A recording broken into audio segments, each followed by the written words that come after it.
Hi there and welcome to Saving Ophelia. My name is Thijs and this isn't Ophelia. Not this time. We're back at the house because, there are a few things going on here that are, at least tangentially boat related. In the last episode, the previous one rather, I showed you that we had to return early from vacation, holiday trip, to make sure that a storm didn't cause a lot of damage to Ophelia and to our house. And Ophelia weathered the storm just nicely, and as you can see, the house is still standing. But there were a few reasons that we had to return. One was, of course, Ophelia and making sure she was moored correctly and all that jazz. But there was also another project here, because I've been working on the garage roof up here. And, it looks okay from here. Well, it is okay, it's not really a big problem, but let's go inside. Wow. As far as a garage can be inside.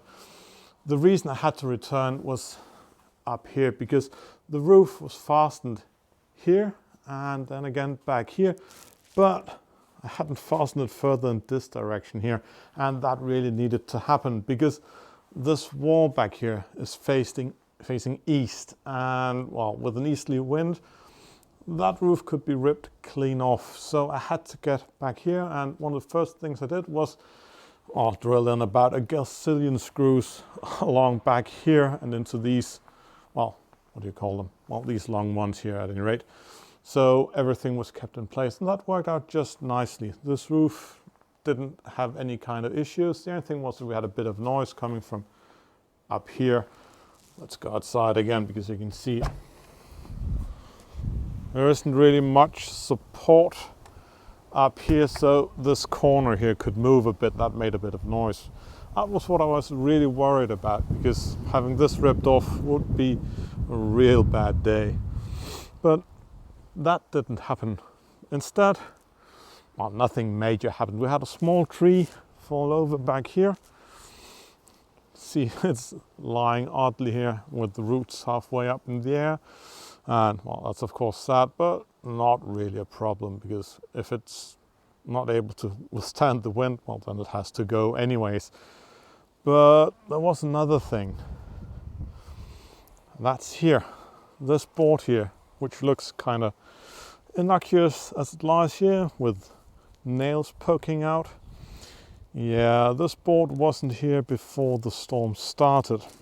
Actually, it was in place back here, and I do apologize for the shaky cam, but I'm doing this freehand, so yeah, a bit shaky. It was up here, you can see right there, and it was ripped clean off. It was lying down here after the storm.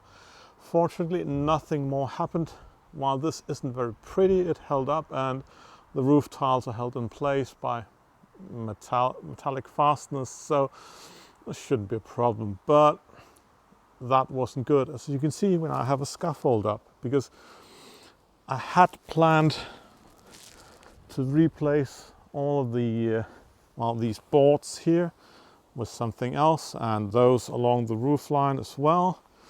And the storm kind of kick-started this project, and I needed to find a scaffolding in a hurry, because I needed to get this done, and that wasn't exactly easy. Now, this project has been planned quite a bit in advance, just not the timing, and it's not entirely not boat related, because way up there I'm going to place a door, and a lot of the stuff from the boat that's currently on the boat, or in the mess in here in the workshop, or back here in the garage. You probably didn't see it because it's on the floor, but all of that, or most of that, is going back up there in the attic that I'm going to make. So it will help the project along, but it also means that there's going to be a lot of time that I'm going to spend here on that rather than the boat. And I'm forced to do it now, because if I don't get this fixed and we're hit by another storm, then we're up shit creek without a paddle, and that's probably not a place I'm going to enjoy being. So I'll need to do that. But finding that scaffolding, as I said, wasn't easy, and I spent a lot of time online trying to find someone to put it up. Because most companies, they don't want to rent out just the scaffolding, because they have kind of a responsibility for how it's used, and if an accident occurs, well, it's their rear end on the line as well as the one who's involved directly in the accident. So, but there was a company who were willing to put it up. They would rent the scaffolding to me if they were allowed to put it up, and well, of course, allowed to have to pay for that, but still. And I found one and they put it up yesterday, so I can now get going. And while I was looking for that scaffolding, I have a tendency to switch to other tasks when I'm bored, and yeah, finding scaffolding isn't exactly exciting, so I was bored a lot. And I spent that time finding other stuff for Ophelia, specifically something that I've been looking for a while. Yeah, you might remember this thing here. It's the stop solenoid from Ophelias engine, and yeah, it was missing something rather important, such as all the active bits here, so it was just a hunk of metal doing exactly nothing. But all that downtime searching for that scaffolding for the house helped me find a replacement for this, and that wasn't exactly easy, so let me show you how I did that. I started out on Google, as one does, with about 1 billion variation of this search theme here, but that got me absolutely nowhere and yielded nothing even resembling a solenoid for a P425. It seems that a lot of engine parts are easily accessible online, but you need to know exactly what you're looking for. On the other hand, it may just be me not knowing where and how to look for them, but anyways. Of course, I also tried Vitus's homepage, and with a fairly broad search at that, but this was a dead end, which isn't too surprising really, as the P425 has been discontinued for the better part of 30 years. What I did find though was this document here, a parts catalog for the engine, and deep inside that catalog I found this. This is the fuel pump for the 425, and the solenoid I need is mounted right down here by the 12. And on the parts list matching this drawing, on the corresponding position, I found this, a stop magnet, or, well, a solenoid if you prefer English to Dutch. So now I had a Vitus parts number for the solenoid, something a bit more specific to search for. And when I looked for that part number on the net, I found this website. And it appears that while Vitus doesn't have the part I need, they have acquired another company which does have it. Well, used to have it. Because when I tried to order the part, I was informed that it wasn't in stock and that no date could be given for when it would be in stock again. Which probably means never. Also, the price was a bit iffy. 114 euros, what's that? That's 125, $130 is for a very simple electric part. That doesn't quite seem right to me, especially when similar parts popped up in my search for less than a third of that. I remembered seeing that STM designation for the parts number before though, in the instructions for the engine. So I returned to that document, and sure enough, plenty of STM parts mentioned here. And I knew that the P in the P425 referred to the Peugeot, which had built the base engine, and I noticed that the instructions actually tell me which model the engine is built from, which gave me an idea. After a lot of searching and back and forth to the parts catalog, I confirmed that Vitus only seems to have changed the cooling system and the air filtering of the engine, the XD3P, when they marinized it. The fuel system of the P425 seems to be the exact same as the base engine, only painted yellow. So, instead of trying to find a solenoid for the Vitus P425, I now set out to find one for the fuel pump for the Peugeot XD3P. And boy, was that messy. Most of my hits were from the UK, and due to Brexit, importing from there is potentially very messy and expensive. And the same unfortunately goes for the US. However, it turns out that the stop solenoid used in the XD3P is also used in quite a few other engines, for instance for Bobcats, and that information gave me an OE number. right down here. That OE number then led me to a whole lot of sellers. Unfortunately, most of them were still based outside the EU, but those sellers also provided ID numbers for compatible replacements. And in the end, one of those led me to Amazon. And wouldn't you know, with the right ID number, I found quite a few sellers on the German Amazon side as well. I ended up going with one who wasn't exactly the cheapest, but where the order would be dispatched by Amazon themselves, which makes sure that I'm going to avoid any nasty surprises with missing VAT or import duties. Now, before the solenoid arrives, I can't for sure know whether it fits or works as intended, but if it does, I'll have reduced the price from 114 euros to, well, 16 or so, or 124 Danish kroner. So the only thing I wasted in that case would be some time and a fair bit of my sanity, but that isn't really saying much considering the projects I've thrown myself at.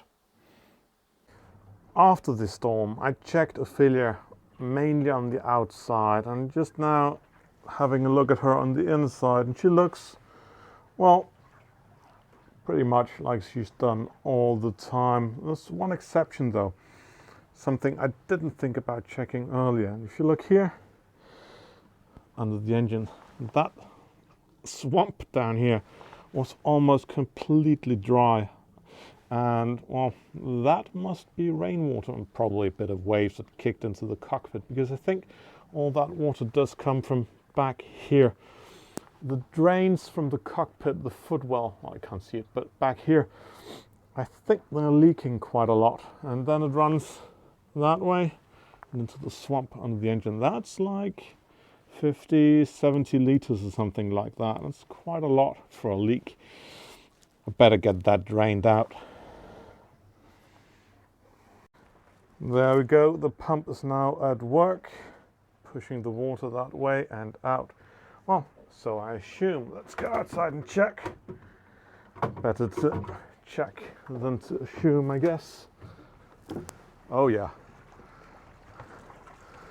There we go. Oh, that's probably not the best place to have this.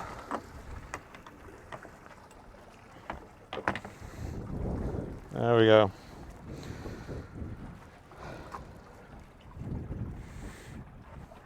Anyways, that's the total sum of what the storm did to Ophelia. So I think we got off quite easy. Unless, of course, there's something I haven't discovered yet. But, well, as always, that if and but. And for those who looked last time and didn't really get the idea with that tire I was showing, this is how it looks normally. Well, we do have a bit of high tide today.